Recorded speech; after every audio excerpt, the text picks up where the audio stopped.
Kepala Divisi Imigrasi Kanwil Kemenkumham Sulawesi Selatan mengatakan belasan pengungsi ini dipindahkan karena terjadi perselisihan antar sesama pengungsi di Medan. Untuk menghindari pertikaian berlanjut, 12 pengungsi ini dipindahkan ke Makassar.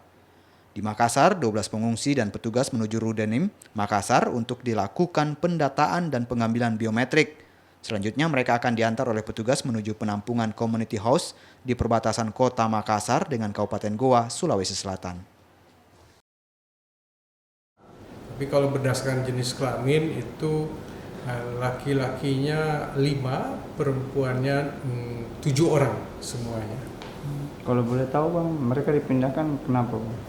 Jadi di sana itu mereka satu tempat dengan warga negara Sri Lanka juga, tetapi mungkin di daerah asalnya di negaranya itu mereka berbeda suku atau etnis, kemudian juga berbeda keyakinan nasionalismenya dan juga keyakinan kepercayaan terhadap Tuhannya, sehingga terjadi pergesekan. Nah, oleh karena itu ini dianggap dapat mengancam keamanan, sehingga karena sering terjadi perselisihan dan akhirnya dipindahkan ke tempat di Makassar ini, ditempatkan di Community House di MSM di perbatasan.